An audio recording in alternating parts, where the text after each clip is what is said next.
ফালাই। আমার একজন পরিচিত আছে, উনি বলছে অস্ট্রেলিয়া থাকে উনি, আমি ওনারে জিজ্ঞাসা করছি আপনি কি করেন অস্ট্রেলিয়া, বলছে হুজুর আমি হেলিকপ্টার দিয়ে সার দেব। কসম খোদা, হেলিকপ্টার দিয়ে কি দেয়? সার দেয়, সার। মানে কোম্পানির সবজি প্রজেক্ট এত শত একর, হ্যাঁ এগুলো কোনো আটটা সার দিব এই সিস্টেম, অটো দিয়ে দিল সিএনজি দিয়ে দেওয়া যায় না, এগুলো হেলিকপ্টার দিয়ে সার দেয়। আমাদের বাংলাদেশে হেলিকপ্টার দিয়ে সার দিব কোন বছর? এই 12 তারিখের পরে। এই দোয়া করেন, 12 তারিখ নির্বাচন না, 12ই ফেব্রুয়ারি, 13-14 তারিখের দিকে ইনশাল্লাহ প্রত্যেকের ঘরে ঘরে হেলিকপ্টার পয়সা যাবে সার দেওয়ার। যেই বিবৃতি চলতেছে এক একজনের, সুবহানাল্লাহ, কি হয় বলা যায়, কি হয়। শেষ পর্যন্ত আমরা যার যার দেশে থাকতে পারি কিনা, নাকি সকলেই একবারে বেডিং টেডিং নিয়ে চাঁদের দেশে বা মঙ্গল গ্রহে চলে যায় কিনা, সম্ভাবনা আছে। যেই আশ্বাস দিতেছে সবাই, মাশাআল্লাহ, আশা করা যায়, আশা করা যায় হয়তো চাঁদে বা মঙ্গলে আমরা ঘরদুয়ার করতে পারবো। ব্যাপক উন্নতি হয়ে যাবে দেশে, অনেক কিছু। হ্যাঁ হ্যাঁ ইনশাআল্লাহ। তাইলে দুনিয়া তো বেঈমান আমাদের চাইতে বেশি ভোগ করছে। আমি বুঝাইতে চাচ্ছি এটা, ওরা তো হেলিকপ্টার দিয়ে সার দেয় আর আমরা তো এখনো অটোতে চলি। দুনিয়া হবে না বাপ, দুনিয়া নিয়ে তামাশা করলে মোমেন হবে না। ইমানদার দুনিয়া না, ইমানদারের আখিরাত। ওয়ালাদ-দারুল আখিরাতু খায়রুল লিল্লাযিনা ইয়াত্তাকুন আফালা তাআকিলুন। আল্লাহ বলেন আখিরাতের ঘর জান্নাত মুত্তাকিদের জন্য, সেটাই উত্তম, তোমরা কি বুঝবে না? আল্লাহ বলেন কুল আউনাব্বিউকুম বিখাইরিম মিন যালিকুম। আল্লাহ বলেন নারীর সৌন্দর্য, সন্তানাদির আকর্ষণ, সম্পদের আকর্ষণ, জন্তু জানোয়ারের আকর্ষণ, ক্ষেত ফসলের আকর্ষণ, এগুলো সব আমি দিছি। আমি জুইয়িনা, আমি দিছি বান্দা, আমি দিছি। আল্লাহ বলেন এই দুনিয়ার এই সব আয়োজন যা আমি সাজিয়ে দিয়েছি তোমাদের জন্য, তার চাইতে উত্তমটা কি সেটা কি আমি তোমাদেরকে বলবো? আল্লাহ নিজে বলতেছে কুল আউনাব্বিউকুম, আমি কি বলবো তোমাদেরকে? তো আল্লাহ নিজেই বলেন লিল্লাযিনা তাকাউ ইনদা রাব্বিহিম, তোমরা যারা যারা আমি আল্লাহকে ভয় করে আমার উপরে তাকওয়া রেখে গুনাহ ছেড়ে দিয়ে আখিরাতে আসবা, জান্নাতুন তাজরি মিন তাহতিহাল আনহার খালিদিনা ফিহা, অনন্তকালের জান্নাত আমি আল্লাহ তোমাদের হাতে তুলে দেব। আর জান্নাতের এক কোণা, জান্নাতের এক নিয়ামত, খোদার কসম তোমার দুনিয়া লক্ষ কোটি বারের চাইতেও অনেক উত্তম, অনেক অনেক। আপনি যদি বলেন আপনার সন্দেহ, ঠিক আছে, আপনার সন্দেহ নিয়ে থাকেন আপনি, আমার ইয়াকিন হয়। আপনি যদি টেলিভিশনের খবর আপনার এতটা বিশ্বাস হয়, চ্যানেলের খবর আপনার এতটা বিশ্বাস হয়, বিজ্ঞান বইয়ের পড়া আপনার এত বিশ্বাস হয়, পদার্থ বিজ্ঞানের পড়া আপনার এত বিশ্বাস হয়, জীববিজ্ঞানের পড়া আপনার এত বিশ্বাস হয়, দুনিয়ার বাংলা অঙ্ক ইংরেজি বইয়ের পড়া আপনার এত বিশ্বাস হয়, এত বড় কায়নাতের মালিক আসমানওয়ালা রব, তার কথা আমার বিশ্বাস হবে না কেন? কেন হবে না বিশ্বাস? কেন হবে না? হ্যাঁ বলেন, যুক্তি কি বলে, ইনসাফ কি বলে? কোরআনের কথা বিশ্বাস হবে না কোন যুক্তি? কেন? কারণটা আপনার কাছে কি কারণ আছে বলেন, যে কারণে আপনি আস্থা রাখতে পারতেছেন? রাসূলুল্লাহ সাল্লাল্লাহু আলাইহি সাল্লামের কথার উপরে আপনার আস্থা হচ্ছে না কেন বলেন? আমার শায়েখ আল্লামা মুফতি মুশতাকুন নবী কাসিমি হুজুর অনেক সময় এটা বলে, জিকিরের কথা, আল্লাহর জিকির বলতে বলতে ওয়াজে হুজুর অনেক সময় আবেগে জোশ উঠলে হুজুরে বলে যে হে আল্লাহর বান্দারা, শ্রোতাদেরকে বলে যে দেখেন আমি আপনাদেরকে এতক্ষণ বললাম যে আল্লাহকে ডাকেন, আল্লাহকে ডাকেন, আল্লাহকে ডাকেন, যদি আপনারা কেউ না ডাকেন শেষ পর্যন্ত আমি মুশতাকুন নবী কসম করে বললাম আমি আল্লাহকে ডাকবই ডাকবো। ঠিক তেমনি ভাবে আপনারা হাজারবার প্রত্যাখ্যান করেন, নওজোয়ান ভাই তুমি আল্লাহকে ছেড়ে দাও, বাকি মনে রাখো যাকে ছেড়ে দিছো ও চিরেই তুমি তার কাছেই যেতে। হ্যাঁ নিশ্চিত, নিশ্চিত, কোনো সন্দেহ। আল্লাহ আমাদেরকে তৌফিক দান করেন, আল্লাহ আমাদেরকে কবুল করেন। শেষ আমার ওয়াজ, আমার মূল বক্তব্যের কথাই এ আপনার কাছে, আমার কাছে, কিশোর ভাই, যুবক ভাই, বয়স্ক বাবা, অনেক বুঝমান আমার অনেক ঘনিষ্ঠ মানুষ আছেন এখানে, আপনারা এবং পর্দার আড়ালের মা বোন প্রত্যেকের কাছে আমাদের মুসলমান, আমরা আমাদের পরিচয় আমরা মুসলিম। অতএব খুদার কসম, এক মোমেন এক মুসলমানের মূল পরিচয় আখিরাত, মূল ফিকির আখিরাত, মূল চেতনা আখিরাত, মূল প্রস্তুতি আখিরাত, মূল আয়োজন আখিরাত। আখিরাত আখিরাত আল্লাহ আমাদেরকে আখিরাতের প্রস্তুতি নেওয়ার তৌফিক দান করুন। আল্লাহ তাআলা বলেন, বিসমিল্লাহির রহমানির রহিম, আলিফ লাম মিম। এটা কোরআনের একটা মুজিজা। আল্লাহ তাআলা কোরআনুল কারীমের 29টি সূরার শুরুতে এরকম অক্ষর উল্লেখ করে কোরআনের একটা চ্যালেঞ্জ ঘোষণা করেছেন যে, হে পৃথিবীর সমস্ত মুশরিক বেঈমান, যদি তোমাদের কারো মনে হয় কোরআন আমার বন্ধু মুহাম্মদের বানানো, তাহলে কেউ যদি গল্প, কবিতা, প্রবন্ধ নিজে নিজে লেখে, তাহলে অন্যান্য জ্ঞানী গুণী ব্যক্তিরা সেই গল্প, কবিতা, প্রবন্ধের ব্যাখ্যা করতে পারে। কি বুঝাইতে চাইছে অন্যান্যরা এটা দেখলে বোঝে, কারণ বাংলা পড়ছে এরকম তারা অনেকেই, অঙ্ক পড়ছে এটা তারা অনেকেই, ইংরেজি পড়ছে এটা তারা অনেকেই পড়ছে। তো এই জন্য একজনের লিখা, একজনের কবিতা, গল্প অন্যান্য স্যারেরা, অন্যান্য শিক্ষিতরা এটা বুঝাইতে পারে না, ব্যাখ্যা করতে পারে না। তো আল্লাহ তাআলা বলছে, যদি ভাবো কোরআন আমার বন্ধু মুহাম্মদের বানানো, তো সে আর তোমরা একই জনপদের, একই এলাকার, একই ভাষাভাষী, একসাথেই বেড়ে উঠছ। অতএব তার বানানো এই কথা তো তোমরাও ইচ্ছা করলে ব্যাখ্যা করতে পারবা, বুঝাইয়া বলতে পারবা। তাহলে মুহাম্মদের বানানো আলিফ লাম মিম এই 3 অক্ষরের অর্থ কি? কও তোমার আব্বারে ডাক, তোমার 14 গোষ্ঠীরে ডাক, কও এর অর্থ। এরকম 29টা সূরার শুরুতে আল্লাহ তাআলা এমন আয়াত নাজিল করেছেন, একবারও বলতে পারে নাই, আজও বলতে পারে নাই। অতএব প্রতিবার প্রমাণিত কোরআন আল্লাহর কালাম। কার কালাম? মানুষের কালাম হলে যেই কোনো জ্ঞানী গুণী এটা ব্যাখ্যা করে বলতে পারে। আহাসিবান নাসু আন ইউতরাকু আন ইয়াকুলু আমান্না ওয়া হুম লা ইফতানুন। এই যে কথা শেষ, দেখেন হুজুর চলে আসছেন, ইনশাআল্লাহ হযরত বয়ান করবেন। আল্লাহ তাআলা বলেন, মানুষরা কি ভাবলো? এই কথাটা শুধু তর্জমা শুনলেই বুঝবেন। আল্লাহ তাআলা বলেন, আমার বান্দারা কি ভেবেছে যে তারা শুধু মুখে বলবে আমি মুসলমান, আমি মুমিন, এটুকু উচ্চারণ করবে। ভোটার আইডি কার্ড দেখেন, আমার ধর্ম ইসলাম। জন্ম নিবন্ধন সনদ দেখেন, আমার ধর্ম ইসলাম। পাসপোর্টে দেখেন, আমার ধর্ম ইসলাম। হ্যাঁ, মুখে বলবে আমি মুসলমান। আল্লাহ তাআলা বলেন, ওহুম লা ইফতানুন, আমি আল্লাহ এ শুধু দাবি করবে মুসলমান, আর আমি কোনো পরীক্ষা না নিয়ে আমার বান্দাকে ছেড়ে দেব, জান্নাত দিয়ে দেব। এই কি ভেবেছে বান্দা? এই কি ভেবেছ?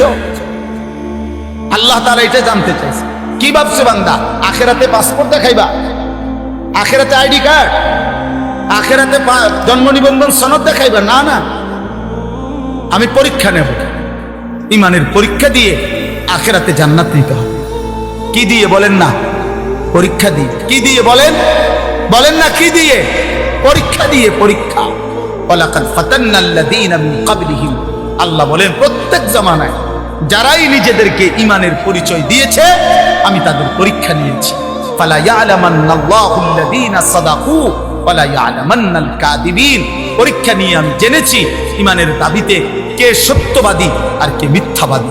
এজন্য দোস্ত, আমাদের জীবন পরীক্ষা। দুনিয়াকে বলে দারুল ইমতিহান, পরীক্ষার ঘর। আখিরাত হলো দারুল জাযা, ফলাফলের ঘর। পরীক্ষা দেবেন এখানে, ফলাফল শুনবেন সেখানে। দুনিয়াকে বলে দারুল আমাল, আমলের ঘর। আখিরাতকে বলে দারুল হিসাব, হিসাবের ঘর। দুনিয়াকে বলে দারুল মিহান, মেহনতের ঘর।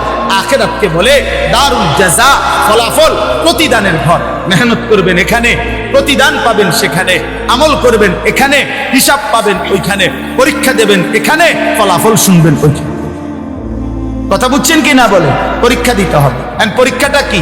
পরীক্ষা হলো এই প্রতিদিন মৃত্যু পর্যন্ত আল্লাহ তাআলা আমাদেরকে যত বন্দিগি করতে বলছেন এটাই পরীক্ষা। প্রত্যেকটা ইবাদত এটাই পরীক্ষা। প্রতিটা গুনাহ ছেড়ে দেওয়া এটাই পরীক্ষা। প্রতিটা আদেশ পালন করা এটাই পরীক্ষা। প্রতিবার নামাজের ওয়াক্ত হয়, এটাই পরীক্ষা। সেজদা দিচ্ছেন না ছেড়ে দিচ্ছেন। প্রতি বছর পরীক্ষা, যাকাত দিচ্ছেন না ছেড়ে দিচ্ছেন। প্রতি রমজান পরীক্ষা, রোজা রাখছেন না নাকি রাখছেন না। টাকা সামনে, উপার্জন সামনে, পরীক্ষা, হালাল উপার্জন করছেন না হারাম উপার্জন করছেন। খাবার সামনে, পরীক্ষা, হালাল খাবার খাচ্ছেন নাকি হারাম খাবার খাচ্ছেন। নারী সামনে, পরীক্ষা, হা করে তাকাইয়া আছেন নাকি চোখ নামায় রাখছেন। প্রত্যেক গুনার মুহূর্তে ছেড়ে দেওয়ার পরীক্ষা, প্রত্যেক আদেশের মুহূর্তে পালন করার পরীক্ষা। বুঝাইতে পারলাম? কথা বলেন না, বুঝলেন? পরীক্ষা দিতে হবে, পরীক্ষা দিতে হবে। ওই ইমাম সাবরে, ইসরাফিল বাইরে আর আব্দুল কাদের ইসলাই বাইরে মা ফাঁকে ফাঁকে টাকা 200 দিয়ে বেসতে যাইবেন। কিতা ঘটনা কি না? অনেক বড় লোক, অনেক ধনাঢ্য ব্যক্তি, অপ্রিয় সত্য কথা বললাম, অনেক ধনাঢ্য ব্যক্তির ফিকির হইল আখেরাত মানে শুধু দান সদকা। উনি এদুর বুঝতেন সুদের উপার্জন। আর দেখা হইলে বলবো হুজুর দোয়া করবেন, এলাকায় একটা এতিমখানা দিছি, 60 জন এতিম ডেইলি খায়। এই যে বেহেস্তের বুঝ করে রাখছে এলাকা, হ্যাঁ ব্যস্ত ওই যে এলাকায় যে 60 জন এতিম খায়, ওইটাই আসে। এই 60 জন এতিমের কান্দে করে ব্যস্ত এতিম তো আপনার এত পয়সাওয়ালার চাপে সমান হয়ে যাবে না। না, দান সদকা একটি আমল। কথা বলেন, দান সদকা কি? দান সদকার অনেক নেকি, কিন্তু আপনি বলেন কেউ যদি আজকের দিনে 100 কোটি টাকাও দান করে, কিন্তু আজকের মাগরিবের নামাজ যার ছুটে গেছে, আজকের এশার নামাজ ছুটে গেছে, তো এই 100 কোটি টাকা দানের বিনিময়ে আজকের মাগরিবের নামাজের কাফফারা হবে তো? এশার নামাজের কাফফারা হবে তো আব্বা? তো তাইলে এই জন্য আল্লাহ তাআলা বলেন বান্দা পরীক্ষা দিতে হবে। পরীক্ষা, প্রত্যেকটি আদেশ পালন করার পরীক্ষা, প্রত্যেকটি নিষেধ ছেড়ে দেওয়ার পরীক্ষা।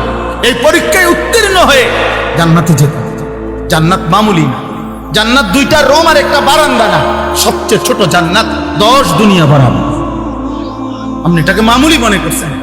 আখিরাত মামুলি না, হাসরের মাঠ মামুলি না, না বা মামুলি না। হাসরের মাঠ মসজিদে 4টা ফ্যান দেওয়া, 3-12,000 টাকা দিয়ে জান্নাত না, এত কম না। 2 কাতার টাইলসের টাকা দিচ্ছেন, আপনি বেহেশতে যাবেন না, হবে না। এটা একটা আমল, নেকি হবে, সওয়াব হবে, কিন্তু বাকি আমলগুলোর হিসাব দিতে হবে। আম হাসিবাল্লাযীনা ইয়ামালুনা আস-সাইয়্যাতি আন ইয়াসবিকুনা সাআ মা ইয়াহকুমুন।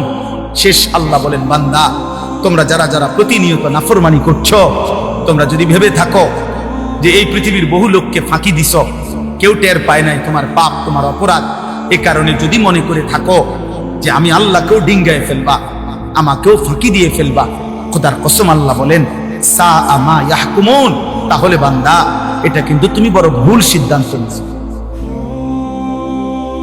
এই পৃথিবীর সব ফাঁকি দিল, আমারে ডিঙ্গায় বাকি, আমাকে আড়াল করবা কেন, আমার থেকে লুকাইবা কেন, আমাকে অতিক্রম করে যাবা কেন, আমার হাত থেকে ছুটবা কেন? পারবেন? কথা বলেন না, পারবেন? বলেন না পারবেন? হ্যাঁ যুবক ভাই, অতএব নওজোয়ান, রাত 2টায় পৃথিবী ঘুমায়, কিন্তু আসমানওয়ালা রব ঘুমায় না। 2টা বাজে, তুমি ভাবছো কেউ জেগে নাই, এই জন্য মোবাইলে উলঙ্গ ছবি দেখো। আসমানওয়ালা রব ডেকে বলে আনিস আমি জেগে আছি, আমি দেখছি, আমি দেখছি, আমি দেখছি। সুদের টাকা কেউ টের পায় নাই, ওজনের কমতি কেউ বুঝে নাই, কাস্টমার বুঝে নাই, আসমানওয়ালা বলে আমি বুঝেছি।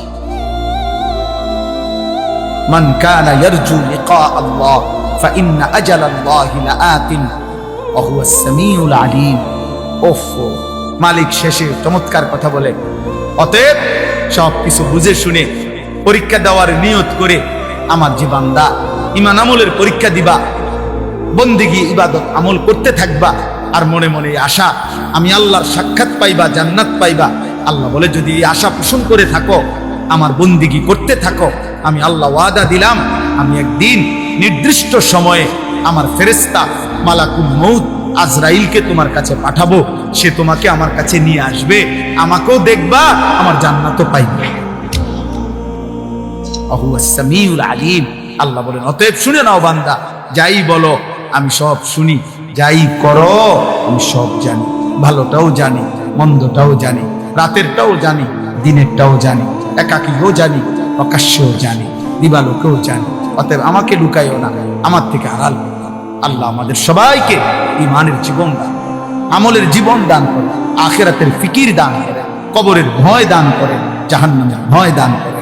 প্রিয় ভাই নওজোয়ান, আর কিছু সময় মুহতারাম মেহমান হযরত অনেক দূর থেকে কষ্ট করে এসেছেন, দয়া করে অল্প সময় কথা বলবেন, দোয়া করবেন। সবার কাছে অনুরোধ, নওজোয়ান ভাই তোমরা আসছো কষ্ট করে,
অল্প একটু সময়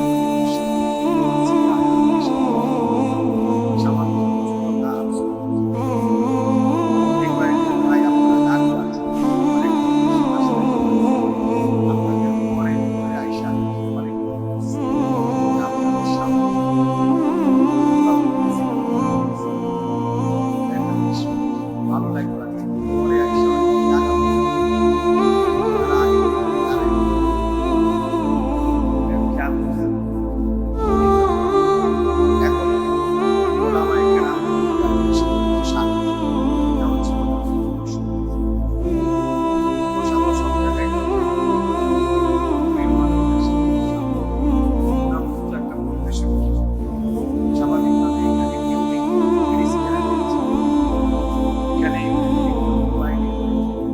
অস্থির ছবি এখানে একটা হচ্ছে না তাহলে এটা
এক মানুষের সাহস আর অন্য কিসের বলেন একটা আতর বিক্রেতা আর একটা কামারের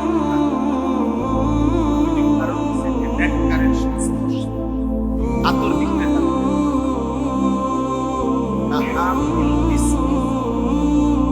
তিনটা ফায়দা আতর বিক্রেতা। এক, আতর বিক্রেতার কাছে গেলে নাকের মধ্যে সুগন্ধি লাগবে। দুই, আতর বিক্রেতা না কিনলেও হাতের মধ্যে লাগায়। তিন, কিনে নিলে তার মানে এখানে সুগন্ধি ছাড়া লসের কিছু কমপক্ষে নাকের মধ্যে সুগন্ধি না। আল্লাহ সাল্লাল্লাহু আলাইহি ওয়াসাল্লাম বলেছেন উত্তম সঙ্গীর উদাহরণ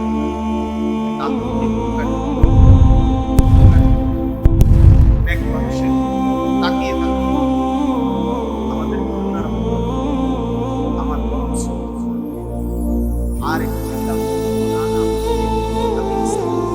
এই মসজিদে আমাদের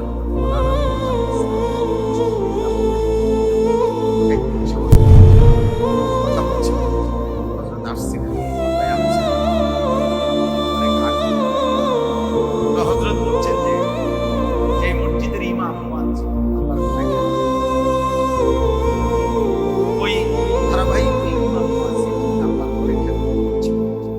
আপনার যদি সময় না থাকে হযরত বলছেন কিছুক্ষণ সময় 1 মিনিট 2 মিনিট 5 মিনিট ওনার সামনে আমি নিজে শুনছি হযরত বলতেছেন যে ইমাম সাহেবের সামনে বসে ইমাম সাহেব যদি জিজ্ঞাসা করে কেন আসছেন বলে না কারণ আপনাকে তাকাইতে আসছে নিঃসন্দেহে আল্লাহ তাআলা এর মাধ্যমেও বলি যান যে আখিরাতের নূর দান এই তাকিয়ে আপনি বুঝতে শুধুমাত্র যাদের কাছে যান্ত্রিক জীবন, যাদের কাছে মেশিন আর যন্ত্রপাতি জীবন, যাদের কাছে আধুনিকতা আর জীবন, অর্থ যাদের কাছে নগদ দুনিয়া উপভোগ করে তাদের কাছে এগুলো কঠিন বিষয়।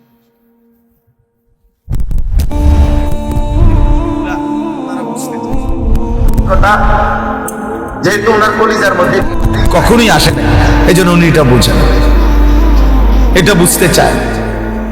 এটা বড় কঠিন বিষয়, কিন্তু এটা বাস্তবতা যে আখিরাতের ফায়দা। এই জন্য দোস্ত সব সময় এটা চেষ্টা করা উচিত। এমনিতেই বসে হাদিসের মধ্যে আছে রাসূলুল্লাহ সাল্লাল্লাহু আলাইহি ওয়াসাল্লামের বহু সাহাবী নবী সাল্লাল্লাহু আলাইহি ওয়াসাল্লামের কাছে এমনিতেই বসতেন, এই চেহারার দিকে তাকায়। নবীজির সাথে কথা শেষ, মেহমানদারি করাইছেন। হযরত জয়নব বিনতে জাহাশ রাদিয়াল্লাহু তাআলা আনহার বিয়ের সময় ওলিমা খাওয়াইছেন নবীজি, নবীজির স্ত্রীর নাম আর কি। তো সাহাবারা কয়েকজন খানা শেষ, মেহমানদারি শেষ, এখনো ওনারা উঠতেছেন, নবীজির সামনে বসে আছে। তাদেরকে উঠানোর জন্য আল্লাহ কোরআনের আয়াত নাযিল করছে, আরে ভাই তোমরা উঠতেছো না কেন? ওনারা রাসূলুল্লাহ সাল্লাল্লাহু আলাইহি সাল্লামের সান্নিধ্য, সাহচর্য এত বেশি গ্রহণ করছে, এত বেশি গ্রহণ করছে। এটা বহুত জরুরি বিষয়।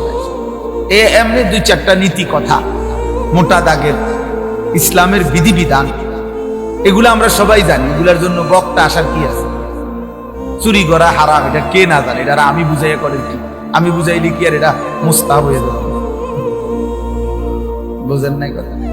সুদ খাওয়া হারাম, এটা তো একটা স্পষ্ট কথা, এটা তো সবাই জানে। 30 বছর ধরে যে সুদ খায়, এই হারাম খোরকে জিজ্ঞেস করলেও তো সে বলবে সুদ খাওয়া হারাম। বুঝেন? 10 বছর ধরে যে কোনোদিন 5 ওয়াক্ত নামাজ পড়ে নাই, এমন নাফরমানকে জিজ্ঞেস করলেও মুসলিম পরিচয়ধারী, সে বলবে নামাজ 5 ওয়াক্ত। সে কি 2 ওয়াক্ত বলবে মনে হয়? এইটুকু মোটা দাগের জানা, এইটা তো সবাই কম বেশি জানে। আমরা অনেক মানুষ আছে না বলে আও রাখেন হুজুর 2-4 কলম, আমরাও জানি। তা আমি কি আপনি 2-4 কলমটা, আপনি 8-10 কলম জানেন, অসুবিধা কি? আপনি মনে করেন না আমার তো বেশি জানেন, তো কি? আপনার আমি অস্বীকার করছি না আপনি কিছু জানেন। আমরা জীবনে বলছি না যে জনসাধারণ আপনারা কিছুই জানেন না, তাইলে 2-4 কলম তো আপনারাও জানেন, আমিই তো বলি। সবাই তো জানে, সবাই তো জানে, সবাই তো জানে। অনেক আপনার ইসলাম বিরোধী ব্যক্তি, ইহুদি, খ্রিস্টান, এমন অনেক পণ্ডিত আছে যারা কোরআন সুন্নাহর জ্ঞান অনেক জানে, অনেক গবেষণা করে, কিন্তু জীবনে আমলে পরিণত হওয়া, গ্রহণ করা, এটাকে নিজের জীবনে আনয়ন করা, এটা হলো মূল সার্থক, এটা হলো মূল লক্ষণীয় বিষয়। আমাদের পাকিস্তানের বিশ্ববিখ্যাত বুজুর্গ, সারা পৃথিবী বিখ্যাত আলেমে দ্বীন আল্লামা তাকি উসমানী দামাত বারাকাতুহুল আলিয়া। ওই ভাই এই আলো এটা বন্ধ করো ভাই, মোবাইলগুলোই বন্ধ করেন, হাতের মোবাইলগুলো নামাও ভাই, নামাও, নামাও বেটা, ফালতু কথা কেন? একটা নজর তাকাইছুনি হুজুরের দিকে বেটা, মোবাইলের দিকেই তো তাকায় আছে। দুর্ভাগ্য মিয়া, কোন মাহফিলে বসছে তো এখানেও এটা ধরে রাখছে, এটার দিকে তাকাইলা কার দিকে? মোবাইলের দিকে না তাকাই ফায়দা পাইবার তো। তুমি কি কোন হুজুরের দিকে তাকাইছো নি? তুই তো মাঝখান দিয়ে ওয়ালে উঠাই দিল, মাঝখানে এটা ওয়াল উঠাই দিল না তো, তারপরে তো মোবাইলের দিকে তাকাইছে। আপনি বুঝবেন কি? আপনার পরিবর্তন হবে কিভাবে? সারাক্ষণ আমি আজকে একজনকে বললাম, আরে ভাই সারাক্ষণ শুধু পাবলিকের চিন্তা বাদ দেন, আপনি ভালো হন, নিজের ইসলার ফিকির করে, নিজের আখিরাতের ফিকির করে। মানুষের কল্যাণ জরুরি, নিজের কল্যাণ, নিজের পরিবর্তন সেটা তার চাইতে বেশি জরুরি। মানুষের কল্যাণ সাধ্যমতো, নিজের কল্যাণ পূর্ণ মতো। অর্থাৎ নিজের কল্যাণ বলতে এখানে বাত্তরকারী, আমার ইমান, আমার আমল, আমার আখলাক, আমার আখিরাত, আমার হালাল হারাম, এটার মধ্যে 100% পূর্ণ থাকতে হবে। আর মানুষের কল্যাণ করব আমি আমার সাধ্যমত। এই পৃথিবীতে এখনকার হুজুর যারা আছে, আলেম ওলামা যারা আছে এখন, ওনারা যদি 24 ঘন্টাও মানুষের উপরে মেহনত করে, তারপরেও মানুষের মধ্যে ইমানদারও থাকবে, গোমরা পথভ্রষ্টও থাকবে। থাকবে কিনা? দুনো রকমই থাকবে, দুনো রকম। যার সর্বোচ্চ 6 মাস যদি আমরা মিলে একটু পরিশ্রম করি, আশা করা যায় আর একটা লোক বেনামাজি থাকতো না। জিনা এমন আশা করে এই আশায় কাম হইতো না। আমার মতো মৌলানা ইসরাফিল ভাইয়ের মতো এরকম 2-4 হুজুর যদি বাইকটা বড়ি বানাইয়া দেয় খাওয়াইয়া, এরপরও হে বড়ি গিললে আর পরে কোনো নামাজ পড়তাম না। কি লেগে পড়তাম না কিছু আমি কি আমি পড়তাম না, আপনি যাইবেন না, বুঝেন না কথা? এটাই নিয়ম, এভাবেই চলবে পৃথিবী, এভাবেই চলবে। আলোর দিকেও ফিরবে, অন্ধকারের দিকেও যাবে, থাকবে এরকম। আলো আর অন্ধকারের মিশেল, এরই নাম দুনিয়া। ভালো আর মন্দের মিশেল, এরই নাম দুনিয়া। দুনিয়া ইমানদার আর নাফরমান এরই মিশ্রণ, এর নাম দুনিয়া। সব ইমানদার যেদিকে ওটা জান্নাত, সব নাফরমান যেদিকে ওটা জাহান্নাম।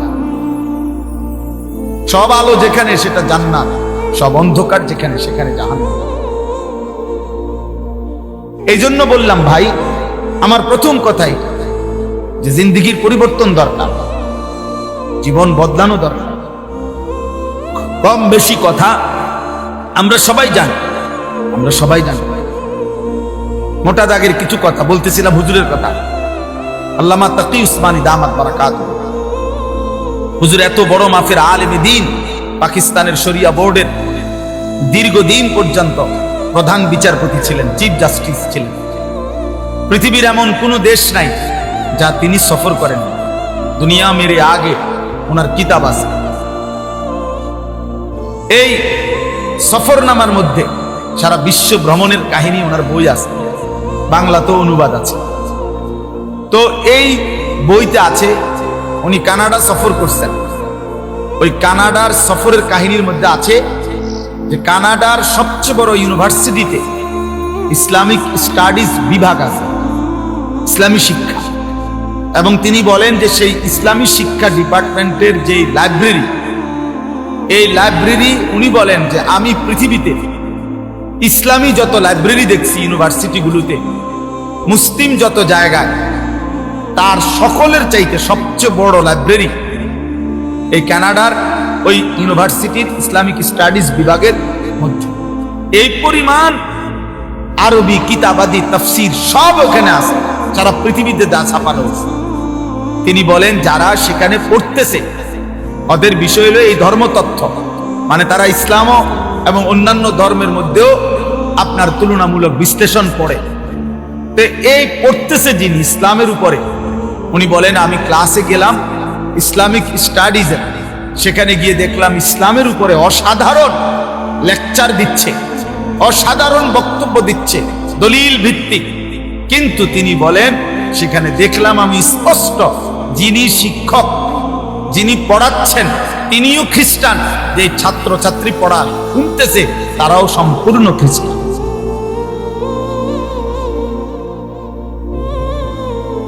তো কি বুঝলি দোস্ত, এটুকু ভালো কথা বলা, কিছু বক্তৃতা মারা, লেকচার দেওয়া, 4টা পয়েন্ট 5টা দলিল, কিছু দলিল ভিত্তিক তাত্ত্বিক কিছু কথা বলা, এটা তো একটা চ্যাপ্টার লিখে নিলেই হলো, এটা মুখস্থ করে নিলেই হলো। কিন্তু নিজের জীবনে বাস্তবায়ন করা এটা ভিন্ন কিছু, এটা ভিন্ন কিছু। এটা AI শরীফে কইলেও আমরা ঠিক করে দিব। অনলাইনে আপনি যে AI, আপনি ওরেও যদি বলেন যে আমি একটা লেকচার দেবো আগামীকাল সকাল 10টায় চট্টগ্রামে, আমার জন্য তুমি এটা রেডি করে দাও এই বিষয়ের উপরে, সে দেখবেন মহাজ্ঞানী, এটার উপরে সে যতক্ষণ আপনার তথ্য দিতেই থাকবে, দিয়ে আবার লাস্টে আবার বলবে মানে আমি এটা দেবো কি আপনাকে, ওইটা দেবো কি। তাইলে এতটুকু রেফারেন্স, উদ্ধৃতি, বক্তৃতা, লেকচার, চমৎকার উপস্থাপনা, দলিল ভিত্তিক কথা, এসব কিছু এক বিষয়। আর জীবনে ঈমান আমল তৈরি করা, জিন্দেগিটা বদলানোর পা, এটা ভিন্ন বিষয়। আমাদের মিশরের একজন বিশ্ববিখ্যাত ইসলামী স্কলার, চিন্তাবিদ, গবেষক এবং অনেক বড় বুজুর্গ একজন মানুষ আছেন, যিনি একাধারে ডাক্তার এবং একজন ইসলামী চিন্তাবিদ। ডক্টর রাগিব সারজানি। উনি বলছেন, ওনার একটা বই আছে, এই বইটার বাংলা অনুবাদ হয়েছে ফজর আর করব না কাজা, বইটার নাম। এই বইটা আছে, উনি বলেন আমি ওনার অঞ্চলে এক জায়গায়, আমি একজন লেকচারারের ইসলামের উপরে এবং চমৎকার লেকচার শুনছি একটা সেমিনারে গিয়ে। আমরা অতিথি ছিলাম, উনিও আমরাও। তো ওই অতিথি হিসাবে 3 দিন পর্যন্ত আমরা ওইখানে ছিলাম। ওনার লেকচারে আমি মুগ্ধ হয়েছি।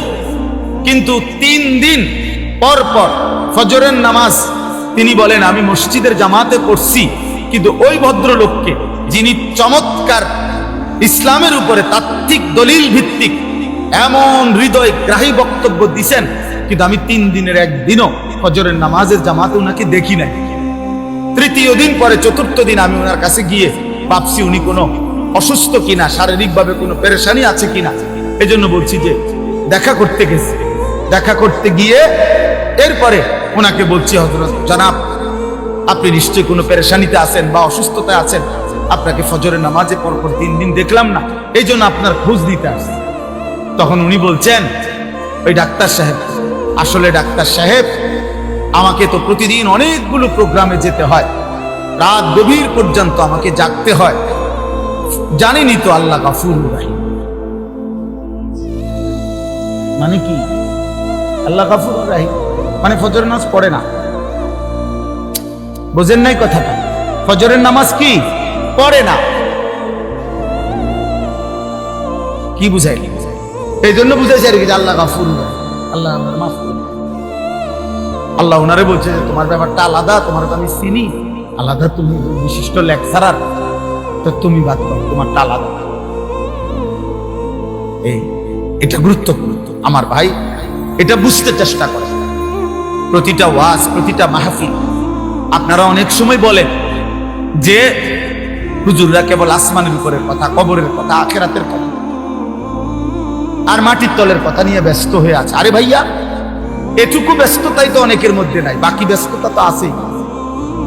একটা অটো ঠিক করে দেওয়ার জন্য তো মিস্ত্রির অভাব নাই, একটা সিএনজি ঠিক করে দেওয়ার মতো মিস্ত্রির তো আব্বা অভাব নাই। একটা কৃষক যে তরকারি করে, আমার বাসার পাশে ফুলকপি পাতা কপি যে লাগায়, আমি তাকে দেখছি বহুদিন, তার কাছে প্রায় দিন আপনার প্রাইভেট কার দিয়া অফিসাররা, এই যে কৃষি বিভিন্ন অফিসার, বিভিন্ন কোম্পানির লোক, একদম স্যুট বুট টাই করা, তার ক্ষেতের কাছে গিয়া তারে বুঝায় এই সারের দূর, ওইটা দূর, ওইটা দূর। ফুলকপি পাতা কপি বুঝানোর মতো লোকের তো অভাব নাই। আপনি কি বুঝতে চান? দুনিয়া তো, দুনিয়া বুঝানোর মতো লোকের তো অভাব নাই বাবা, কিন্তু আখিরাত বুঝানোর মতো, জীবনটা বদলে দেওয়ার মতো, আখিরাতের দিকে জীবন ফিরায় দেওয়ার মতো এটুকু মানুষের তো বড় অভাব। যে কয়জন আছে, এই কয়জনকেও যদি আপনারা বিদ্রুপ করে এই রাস্তা থেকে সরায় দেন, তো আখিরাত চিনাবে কি? আল্লাহ চিনাবে কে? আখিরাত চিনাবে কে বাবা? এটা বুঝা দরকার আমার ভাই, একথা স্পষ্ট বুঝবেন। প্রতিটা বিবেকবান নওজোয়ান ভাই, তোমরাও বাবারাও একথা বুঝবেন। এই কোরআন সুন্নাহর ইলম আর দুনিয়ার সমস্ত জেনারেল ইলম, এই জেনারেল শিক্ষার যত পড়া আর এই কোরআন সুন্নাহর পড়া একটা মৌলিক পার্থক্য হলো, জেনারেল শিক্ষার সমস্ত পড়ার মূল টার্গেট এই দুনিয়ার আয়োজন, দুনিয়ার জীবন উপভোগ করার জন্য যত অত্যাধুনিক, যত প্রযুক্তি, যত সহজকরণ, যত আধুনিকায়ন হইতে পারে, এটা হলো জেনারেল শিক্ষার মূল মাকসাদ। আর খোদার কসম, কোরআন সুন্নাহর শিক্ষার মূল মাকসাদ আখিরাতের আয়োজন। এখানেই তফাৎ, এখানেই তফাৎ। আপনি আমগরে দুর্বল ভাইবেন না। আমার বিষয়ের উপরে আমি পড়ি, আমি আপনার বিষয় কেমনে বুঝতাম? আপনি যে আমার বিষয় বোঝেন না, কথা বোঝেন নাই। এখানে মৌলিক পার্থক্য। ভোগের এই দুনিয়া যত আধুনিক, যত মজাদার ভাবে জীবন উপভোগ করা যায়, এটা হলো বস্তুবাদী দুনিয়ার, এই আধুনিক দুনিয়ার স্লোগান। গোটা ইউরোপের সমস্ত পড়ালেখা গোটা ইউরোপের সমস্ত মেশিনারি, সমস্ত গবেষণা সবকিছুই হলো এই প্রথম আসমানের নিচে মাটির উপরের এটুকু আয়োজন। আর কোরআন সুন্নাহর মূল আয়োজন আখিরাতের আয়োজন। এখানেই মৌলিকত্ব, পার্থক্য। এই জন্য এক হবে না কোনোদিনও, কোনোদিনও না। ইসরাফিলের ফু পর্যন্ত কোনোদিনও না। আপনি পদার্থ জীববিজ্ঞানের শতভাগ কোরআনের মতো বানাইতে পারতেন না, আর কোরআন সুন্নাহর ইলমকে আপনি পদার্থ জীববিজ্ঞান বানাইতে পারতেন। এখানে মৌলিকত্ব ভিন্ন, এখানে চিন্তাধারাটাই ভিন্ন। আমি যাচ্ছি ঢাকার দিকে, আপনি যাইতেছেন চিটাঙের দিকে, তো আমরা আগামী 300 ঘন্টা পরেও আমরা এক হবো কেভাবে? আপনি গেছেন গা চিটাগাং, আপনি গেলে সামনে আগাইলে কক্সবাজার যাবেন, আমি সামনে আগাইলে হয়তো ফরিদপুর যাব, নয়তো উত্তরবঙ্গ। আমরা তো দুইজন চলছি দুই দিকে, দুইজন চলছি দুই দিকে। এরপরে দেখেন জীবন, দুনিয়া, এই দুনিয়ার সব কিছু আল্লাহ সৃষ্টি করেছেন, আল্লাহ সৃষ্টি করেছেন। আবার আখিরাত আল্লাহই বলেছেন। কিন্তু কোরআন এবং সুন্নাহর মধ্যে শত শত আয়াত, নবীজির শত শত হাদিসের মধ্যে দুনিয়া এবং দুনিয়ার জীবনটাকে আল্লাহ তাআলা এবং তার নবী সাল্লাল্লাহু আলাইহি সাল্লাম একদম তুচ্ছ, হেয়, হীন করে তুলে ধরেছে। কোরআন দুনিয়াকে একদম তুচ্ছ করে তুলে ধরছে, আখিরাতকে অনেক মহান করে তুলে ধরছে। রাসূলুল্লাহ সাল্লাল্লাহু আলাইহি সাল্লামের হাদিস দুনিয়াকে একদম তুচ্ছ করে তুলে ধরছে, আখিরাতকে অনেক মহান করে তুলে ধরছে। আল্লাহ তাআলা কোরআনুল কারীমের মধ্যে বলছে, ওমা হাযিহিল হায়াতুদ দুনিয়া ইল্লা লাহবুন ওয়া লাইব। এই কথাটা কোরআনে বারবার